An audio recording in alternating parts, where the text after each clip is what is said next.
have fun and just keep reinvesting, man. Invest in each other. And it's not about money. It's about value exchange. It's about conversations, knowledge, link trees. Virgil left a whole website. That was his reinvestment into the culture. A whole website is a resource. Right?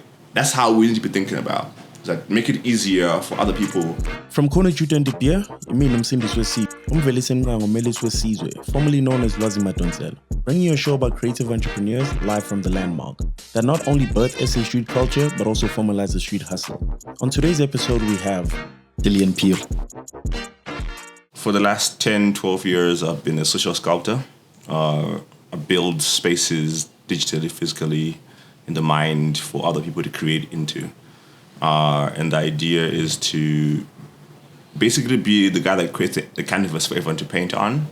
So give the people their first shot, give the people a platform to kind of springboard from, to connect and whatever. And that was initially done via Creative Nestlings, which is a creative network across the continent for young creatives that are interested in being a creative and all that kind of stuff. And then, but first and foremost, I'm a father, so that's what I did. That's what I still do today. What else? I don't know. I just create environments for other people to thrive in, except for myself, which is interesting. Yeah, which is the first question I've always had in my head. It's like, do you feel seen with what you do? Because you're the springboard for everyone, but do you feel seen and the work that you do? No. It came to a halt in 2019 because I thought I was progressing personally, but then in 2019 I realized actually wait, everyone else is succeeding, everyone is passing through, we're catalysts, we're doing all this work for everybody else to kind of succeed, but me personally, I don't exist, as a creative myself, which I am. I'm a filmmaker. That's my passion. That's why I started all of this. I wanted to make films. I just couldn't find people to make films with. That's why I created Creative Nestlings, so I can find people I can make films with and also the resources to make films. But then 12 years later on, I realized, holy shit, I don't have anyone to make films with. So yeah, I didn't feel seen for a very long time. That's why I took a break in 2019, and then I did a documentary for a company I'm not supposed to mention according to NDAs. Made a documentary for them, which was great. It was part of a bigger research project. And then last year I did Faukesi Festival, which was just me. It was not Creative Nestlings. It was Dillion curating Faukesi Festival. And then I was MD for Vanza. It was Dillion MD for Vanza. And then now I work for I'm In. It's Dillion who works for I'm In, not Creative Nestlings. But Creative Nestlings somehow always managed to be always there in the underlying paperwork. They don't mention it in the contracts, but you know what they're calling me. You know what they want. They want the guy that built that community, the guy that thinks that way, the guy that has always access of knowledge and and resources and all that kind of stuff. So yeah, but now I feel more seen because now I was having a conversation the other days. Like I thought by now I should be able to make any movie I want, but I was wrong because no one trusts Dillion. Everyone trusts Creative Nestlings, right? They trust the network effect, but not the guy that created it. Yeah, or that co-created it with everybody else. Yeah, so I don't know if that answers the question. That answers my question. And then how does one go about then building a community? What's the easiest way to go about it? Because everyone is always talking about, no, you got to monopolize your followers, you got to monopolize your friends, turn that into a network. But realistically, is it a community that can serve you, grow with you, finance you, etc., etc.? How does one do that? I mean, there's different levels of communities, right? In terms of, in one community, there's different layers to it. There's people that are going to support you, share everything you're doing, and all that kind of stuff, and the people that actually want to buy the work. I always say the easiest way to build a community is find what around your work interests most people and gather people together and have them have a conversation, right? So you become the person that creates that environment. Then you now have a community now. Whatever you do, they're going to show up. Right, because they're not there for you, they're there for themselves because they're egos, right? You gotta structure, particularly if you're trying to be the community for creatives, it's about the ego. It's less about me, Dillion, doing anything. I don't matter. I know that, but I know every creative wants to have a say or wants to listen to somebody else. So that's how you build community, by really finding what interests them and finding what's important to them, and then creating an environment for them to explore that. That's how you start building a community. And then you start building merch around it, you start building events around it, and all those different things around it, right? That's how you monetize the people. But then you gotta make sure that they are interested and are also willing to, how can I say, to invest. Investments is different ways of investing. There's cash, of course, buying a product, whatever you're selling, and all that kind of stuff. But then also making sure that the events happen without you, right? Or some semblance of the events. Like I always laugh because I'll get a text, oh, someone stole your conversation creativity event in Nigeria. I'm like, great. I don't have to go to Nigeria then, because that network effect is happening. Because they're going to come back to us and say, we're doing our talks, but we need you to amplify, because we have a community in that side. So it's always good that you create a community that's tight, that self-actualizes. Because now when people start self-actualizing, they become important in their circles, but then guess what? It's your circle that helped launch them. So now you can always recall that value. You can always utilize that value. I always say Creative Nestlings has a few followers online, but guess what? We have some of the biggest followings on the continent, because some of those creatives now are big influencers or creators. I can call them and say, hey, do you want to do A, B, and C? Now I have access to their community, right? Because they kind of got springboarded via our communities and all that kind of stuff. So I think it depends what you're trying to build in the community, and that's what's important. Know your intentions yourself, what you're trying to get out of it, and then also know what the people that you're trying to get into are for. Like galleries don't build communities for the community's sake. They know everyone likes coming to view work. They know opening day is not for sales. It's for posts and views and all that kind of stuff. People come and say, oh, this is cute. People gathering. They know the work is already either sold out before the show. There's a preview the other day. That's one community, but there's different layers to it. There's a buyer community and all that kind of stuff. So understanding what kind of community they're looking for. And then also, most people don't do research in their own communities. I know everything about creatives because guess what? We spend a lot of time and money researching creatives. We want to know what their problems are. We want to know what they're leaving. We want to know what brands they're working with. We want to know what the brands are paying them. We want to know every single thing about creatives that we can make better decisions. Say, cool, maybe next year we should open up a space for them because we can see the struggle is they don't have a place to go. They don't have a home. Or we should launch a fund because we do a lot of research on our community that we're building and we're constantly investing into it. And you got to invest into it. It just doesn't happen out of nowhere. It's an investment. Yeah. And then what's the return for you? Because you're doing all this R&D, you're making sure you're getting the digits, making sure you connecting a Lwazi to brand B to brand C. What's the return for y'all as creative nestlings? I mean, it's you know what they say. I mean, I hate to say it, but if you ain't paying for something, you are the product. You know what I mean? So that's how we are. For us, creatives are whatever. So I believe in circles, right? I'm a very traditional African houses and all that kind of stuff. I believe in a circle. So it starts off with us organizing events to bring creatives together. We gather insights and data on those creatives. We go talk to we say, okay, cool, here are the problems that they're all facing. We now feel, okay, cool, if they're facing a space issue, what brand would be interested in building a space for creatives, right? So cool, we go to the brand, we charge them a shitload of money, and we build the space for the creators. The creators benefit and get funding through it, come back again. Keep gathering, so it's always that network effect. So we make money out of our work all the time as creative nestlings. People just don't realize how we make money. If you see us putting together an event, it's mostly to gather some sort of insight, not necessarily for a particular brand, but it's so we can program better. So like now, for example, we're thinking of opening up a space next year for creative nestlings because we realized Braamfontein doesn't, like Johannesburg, there's no space for creators to gather. But now it's about, okay, cool, now which brand should we partner up with to make that space a great space, right? But also we always call the shots for whenever we do a collaboration with any brand or government or whatever. We also sell insights to governments to say, okay, cool, you as a city want more creatives to be here, but actually no, you're investing in them in the wrong way. People don't realize that we work to Cape Town Partnership, Johannesburg, all those different governments, KZN, gathering data for them and insights to kind of say, okay, maybe invest better here. Maybe invest better. This policy won't work because creators are thinking about this. You know what I mean? So that's why we make money through insights and partnerships and product books. My favorite thing to do. We print a lot of books, merch sells, but I hate selling merch because I just hate selling something for 350 rand, which I can give away for free because I can make 350,000 rand if I spend my time doing that. You know what I mean? I hate small money, but I've been told good business is you make money on all these different layers, right? Because it's like, for me to convince you to buy a 350 rand t-shirt, it's the same amount of time it takes to convince someone else to invest 350,000 in a project. So it's like, you know, I struggle with that a little bit. But that's how we monetize, that's how we generate revenue and all that kind of stuff. Even now, we've decided to separate Creative Nestlings into two entities. So there's Creative Nestlings Foundation, because I realized maybe let's go raise money for the research side. The R&D side is expensive, takes a lot of time. But if we're constantly doing it all the time, rather go raise funding and then do that very well. So do more talks, do more books, do more all the cool stuff that everyone sees. And then we're going to have a startup, which is called Creative. This is also the app that we're building, that we've been trying to build for years. We've built it, but most people don't realize that they've used it, some aspects of it.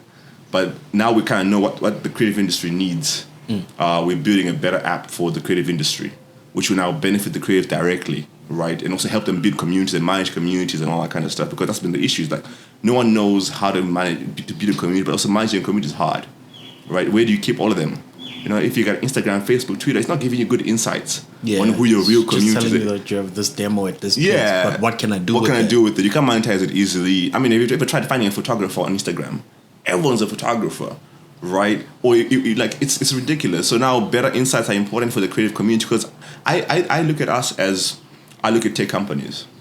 It's the same thing. We all have the same needs. Literally, we all need the same things. We're investments, we're looking for grants, we're looking for communities, and for us, community is a product. So it's in the tech world, it's called community as a service, right? The software as a service, but it's also community as a service. If you think about it, most platforms nowadays that we all use are community service platforms, right? They just call them social media platforms, but actually they're about building community. Facebook's about building community, Instagram, Twitter, TikTok, all that kind of stuff. But that's what we're looking at. But also, how do you manage it a bit better? Because it's quite, not all of us want to be influencers. I don't want to dance on TikTok. You know what I mean? So I want to manage creative nestlings. I want to throw events. I want to sell merch back to put that in our events. Yeah. But it's impossible, right? Unless you have a really good newsletter platform or whatever, but which is now expensive or whatever. It's just a lot happening. Yeah. So I'm a kid, right? Yeah. Fresh out of varsity. I've sort of figured out what my community is, according to me. Yeah. Right. I've been selling these T-shirts for 350 Rand. But the big idea is not to sell T-shirts. The big idea is to sell the community that I have. How do I go about to find funding? If you're selling T-shirts, you don't need funding. I mean funding for the community. I want to create community experiences. The T-shirts were just an entry for us to say, we are this brand, and this is our community. This is our unifier. Yeah. I mean, I always say, only seek for funding if you don't know how to make money immediately. If you're selling T-shirts already and they're selling out, it means you're making profit. You gotta calculate and then use those profits. You gotta reinvest in those profits back into, into your community, into building that community, because that way you have control of what you do, right? And that way also you can experiment with it a bit easier. When you're funding tends to go towards a project. Can you please give us the pros and cons of funding? The M&E, the monitoring evaluation is ridiculous. The paperwork is too much effort. What you have to report, how many jobs you created, how many people you impacted, all of that stuff is a lot of stuff that as a creative, you don't necessarily want to think about unless you are that inclined, or unless you have a team or people that you feel are good for that. So I would say that's a bit of a challenge, and also getting funding is hard generally, right? Because the criteria is all stated against the creative. It's good for cultural workers because they know how to write proposals, but for us creatives, we think a different way. We are visual creatives, but now you're asking me to fill out a form, explain things. But the pros are, it's good money to experiment an idea, to put something out there, and then also it's about how you leverage off it. I will say apply for funding once every year. The rest of the other 12 months, you have to be taking that funding, whatever came out of it, and monetizing it somehow. You figure out how to monetize. So you're not too reliant on funding. What happens is you apply for funding once, you do the project, you get that euphoria, oh my God, funding is easy, and then you keep applying for funding. Actually, you're not sustainable, you're not feasible, right? Now you're stuck in that funding rut. Oh my God, they don't fund us anymore. But after 10 funding proposals, you're going to get the lower chances of you getting good funding. Right, so always look at apply once funding. If you get it, make sure you do that project well, document it well. Most people don't document their work. That's what annoys the shit out of me, because if you don't document your work, when you're reapplying for something, or if you're trying to take something to the next stage, guess what? I don't know what you did. Now I can't trust you again. Now you have to go all the way back from scratch. So most people don't. I would say sometimes people apply or just don't apply because they fear that they'll get rejection. But that rejection is good. It helps you kind of figure out, okay, cool, what should I be fixing? What's important to this fund? Also, most people don't even read the funder's website to know what they funded before, what they're interested in. So when you apply, you know what to apply for. I say apply once, and then the rest you gotta think like a business person. You gotta convert and reinvest, convert and reinvest, convert and reinvest. So of course you're taking care of yourself in that process, but also you're converting and reinvesting. Now you call the shots. You're able to call up people and say, hey, I've done A, B, and C on my own, even though you got that initial funding, but I've done it on my own. Let's take it to the next stage. That's why people can kind of get lost. That's why most brands don't trust people sometimes, and governments don't trust people or funders, whatever, because now you're not sure that you're sustainable. You're too desperate. If you're too desperate, no one's going to give you money. No one trusts people like desperate people with money. Yeah. And then the whole point of the show is to talk to creative entrepreneurs. And you're one of those, right? Yeah. As a future creative entrepreneur, how do I judge? What are the things you say, literally make a tight proposal where it's like, okay, cool, you've ticked off these boxes. What are those boxes? I always say if you any kind of creative, start with the business model canvas. Even if you're a painter, do a business model canvas, right? Business model canvas helps you map out. What's that? It's a document that helps you map out, like we use it in the entrepreneurship world. So it helps you, like, who are your partners, what are your products, what are your sources of income, all that kind of stuff. It helps you map that out. Just do that for yourself. That's why I always say start with that small little document. It's a one-page document. It asks you, so who are your key partners, your key resources? So like, what do you need to make this work? But across your thinking, across your entire enterprise as a creative, right? You start there. If you have that document in hand always, if you look at a proposal document, they always ask you those exact questions. So feasibility, your resources, your partners, your marketing, all of those things. That's your channels on your business model canvas. It's a simple document that is so easy to kind of access, right? Just type business model canvas, you'll find it. We use it in the entrepreneurship world, but I feel like creatives should be using that now, because now you can start thinking like a business person already from the jump, right? Before, even if you're just an artist drawing on a wall, you're gonna want to make money somehow. You're going to want to figure out sustainability out of this, right? That document helps you in the beginning. That's even before a business plan, before a pitch deck, before a proposal, before anything. Because now whenever you're writing a proposal, you look at that first, you kind of already know, oh, I now know what are my channels. I now know who my key partners are, my key resources, right? Like also what makes it unique as a creative. You would have thought about it in that moment, because in that writing the document, what makes me, okay, I paint in a certain style, I paint in this medium, I promote myself in this way. That's what makes it unique. So I think that's a good document to start off with. If you do that, it becomes easier to apply for proposals, for funding, for collaborations, all that kind of stuff, because those are the things that people want to ask you. Yeah. And then in the micro scale, where we're not dealing with 350K, we're dealing with 35K. Yeah. How do I then approach brands to say, yo, I have this type of following? Because most people who are engaging most of the content we're creating right now, they have a product that they're selling. Sometimes it's themselves, as you've mentioned.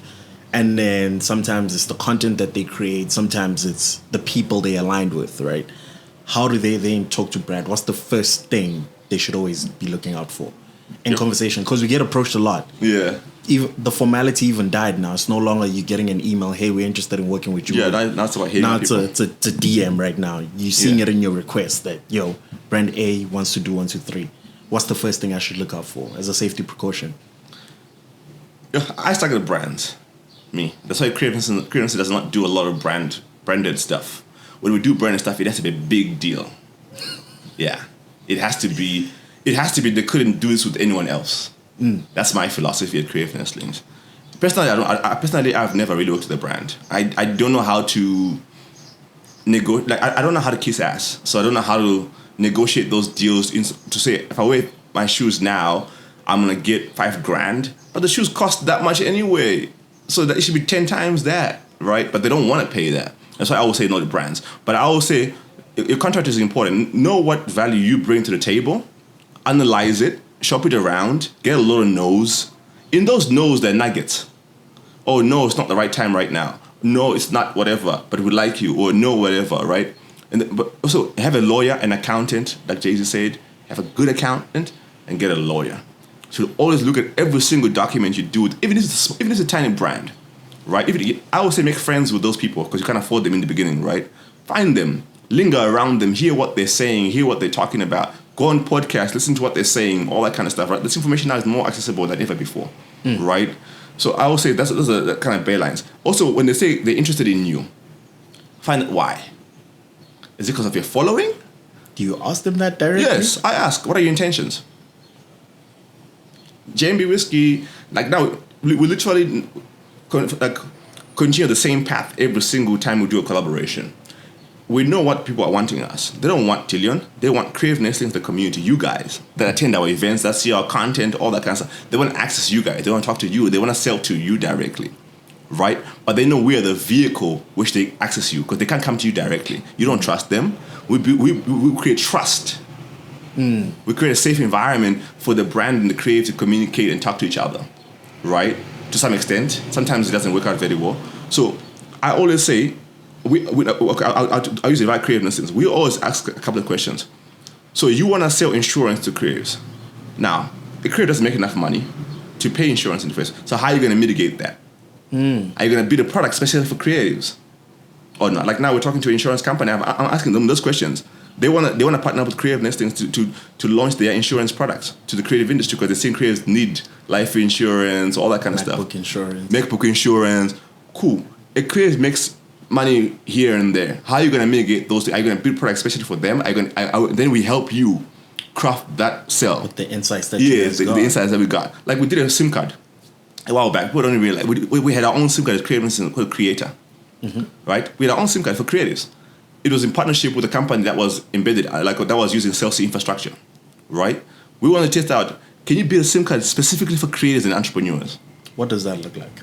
It was expensive. For us who weren't there. It was expensive. Oh my God! It was called Creator. The idea was we'll give you an unlimited package for you to create, upload your content, all that. Like it was meant for this environment where you're creating content, all that kind of. But so all is on SIM card, but also it was embedded with be able to monetize a social network on it, layer to it. So now if you're creative, you can also being able to pay each other easier, all that kind of stuff. It was embedded all those different ways of monetization for creatives, right? But all via this one SIM card. Basically, right? But then we realized in South Africa, right now it's not a good market. Data's not cheap. It's not getting cheaper. They don't want to get it cheaper, right? So now it was already expensive. It ended up costing us about, I think, 1.8 if we were to launch it. Now, name one creator that can pay 1.8 a month. You know what I mean? Struggling to pay the 250 for the other network. You know what I mean? But that's how we think. We think about how when the brand comes to us and they want to collaborate with us, it's going to benefit the creatives. So it's not about me. Is it going to help the creative become better? Is it an investment into the ecosystem? Because I always say, as creatives, we invest into the infrastructure. I don't want to say it, but I personally don't care about your art. I care about the infrastructure required for you to make better work, for you to live a better quality of life. That's what creativeness is about. So we try and make sure that we put that into our work. So whatever, if you look at our collaborations, they're very calculated. They're very tight, like it's for a specific time, right? Because we want to change how things are functioning in that moment or whatever, right? But also we're gathering insight at the same time. So now when we go back when we sit back and say, well, cool, maybe this didn't work, this worked, let's try this way. Who are the creators complaining? What are they challenging? Like, you know what I mean? Like now, I was saying to a friend of mine, like, I want to launch next year the $1 million fund. It's a discretionary fund from creative nestlings where every month we're giving money to people to make stuff. Just to make stuff. We're not asking for you for anything else. We just want to see that you can make stuff. Right? Because we've seen with easier money in the tech world, people build amazing stuff. So why am I not easy in the creative industry when we're so important? It doesn't make sense to me. You see now, for example, a lot of platforms, Netflix, Disney, all these different platforms are coming to creative nestlings and other organizations and saying, hey, we're looking for content, but you guys are not making content. We have to invest all the time. We're looking for people that already have content that's just sitting that we can syndicate and license. So clearly there's a vacuum, right? Like in animation, it's a big deal. Nickelodeon did a pilot recently where they got some people to submit some stories, ideas, and divide creative nestlings. Damn. I invited a few people because they're desperate for content. But they won't say it loudly because they don't want the nonsense.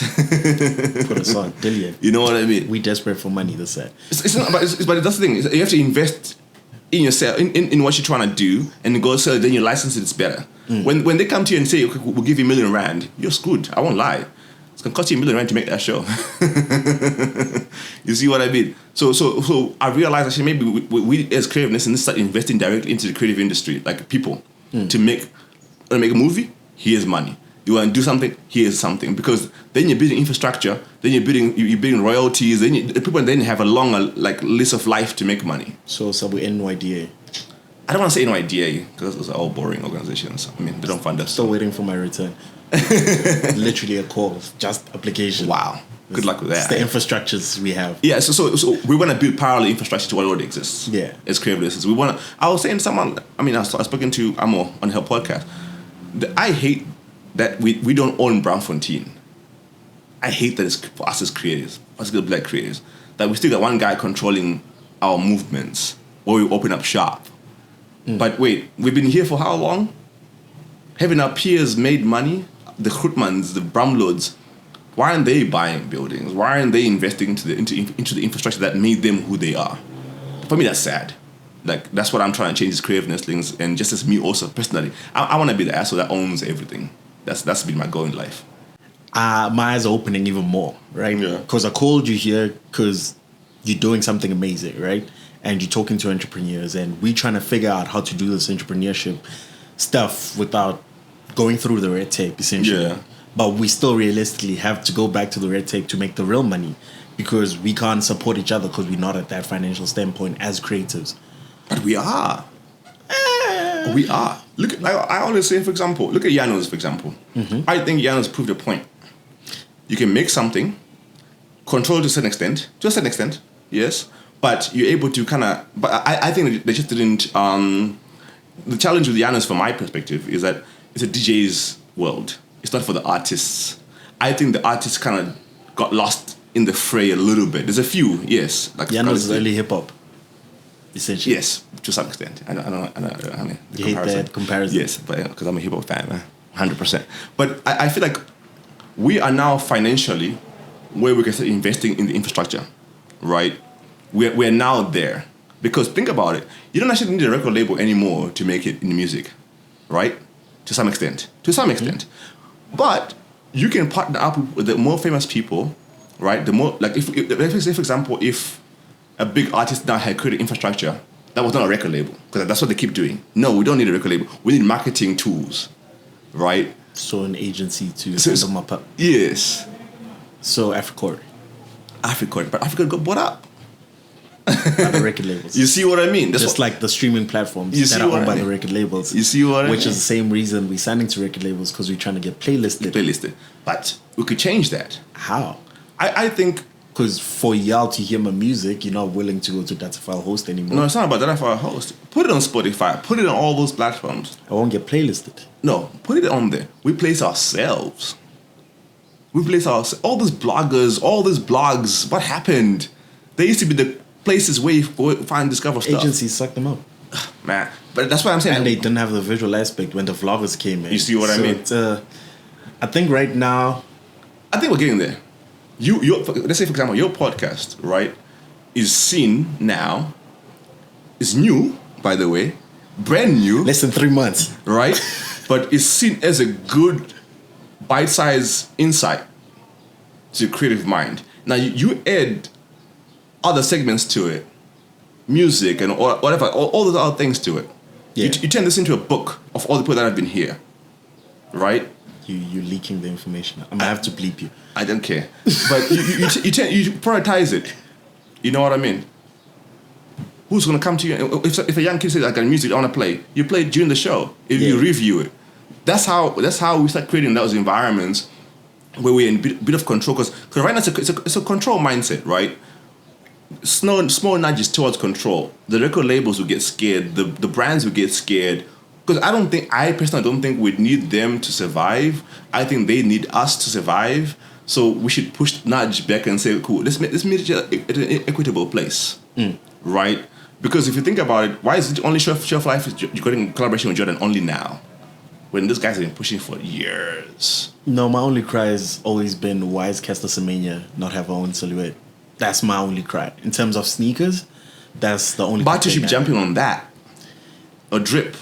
Right? Drip gave us the Casper. That's an upside. That's our first musician with an original speaker. Yes, you can put it that way. Original. But yeah. Here's my thing, right? Here's my thing. I always have this back and forth with a lot of sneakerheads. It's like, the minute I put my color or my signature to it, it's a new design. It's a 3% rule. True. The minute you photocopy something, it's no longer that.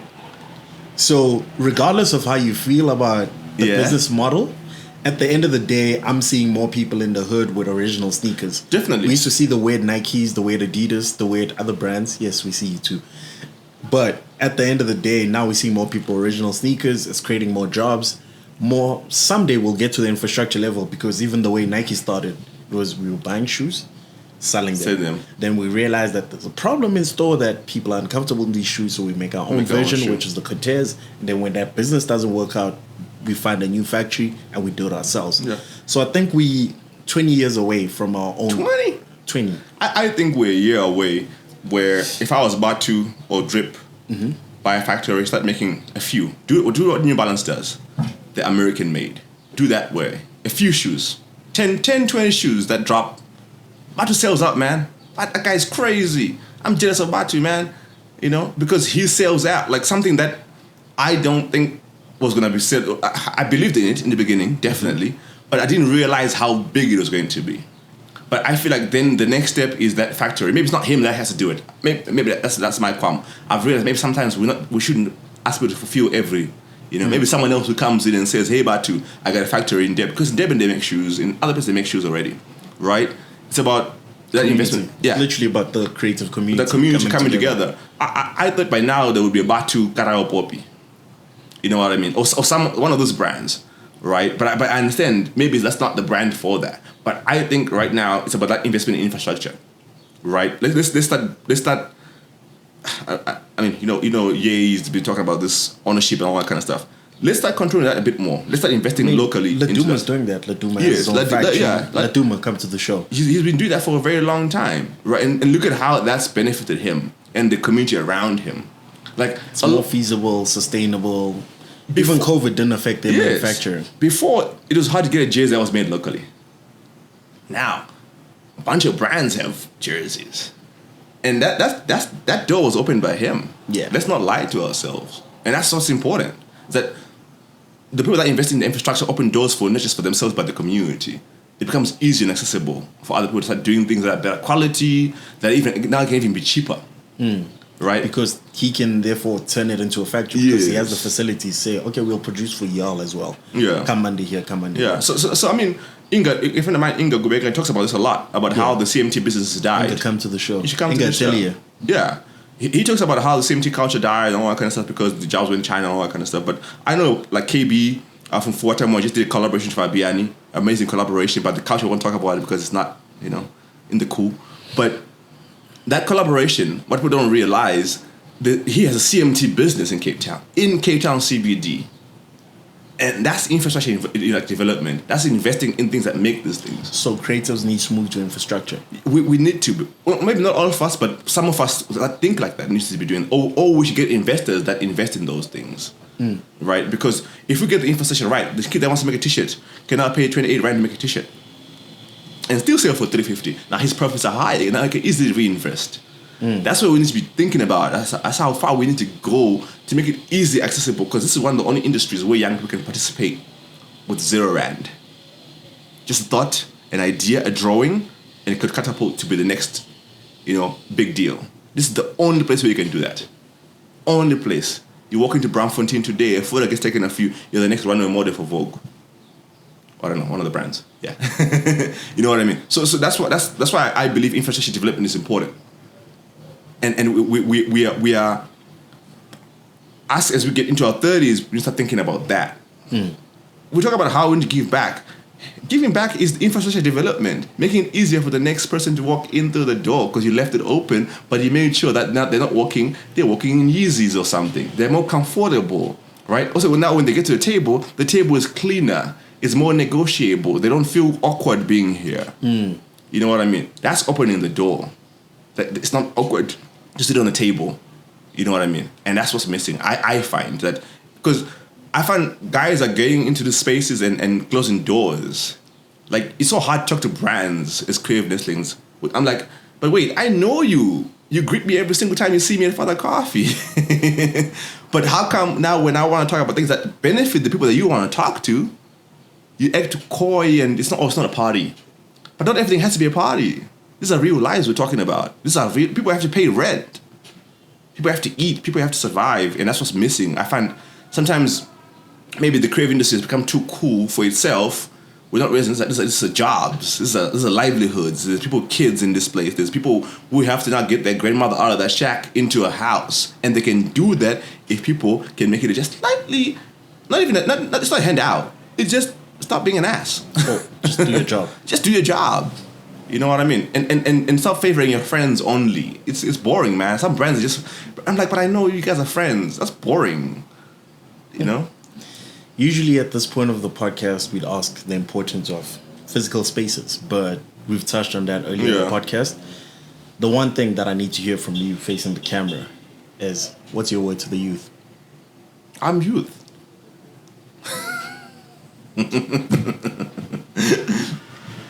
I can't give advice, man. I don't know how to give advice. I know how to have a conversation. I know how to think things loudly. Glad I ain't not Kanye West right now, because, hey, someone called me the other day and said, hey, Jed, the way you talk sometimes, look at what they did to him. But anyway, word to the youth, man.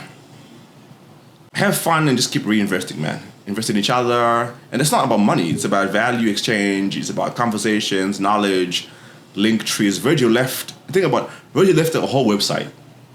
That was his reinvestment into the culture. A whole website as a resource. Right? That's how we need to be thinking about. It's like, make it easier for other people. You could be 23. You're 20 what? 23? You could be 23 and have one of the most important platforms growing in front of us, all of us. And this becomes a resource for everybody. That's about it. I don't know how you can cut it, but I got advice to nobody, man. I just want to have fun. Dillion Phiri. Yeah, shout out to my son, my kids, Wandy and Nikki. Shout out Wandy and Nikki. Yo, Wandy and Nikki, come to the show. They'll come. Shout out. Thanks, man. This was fire.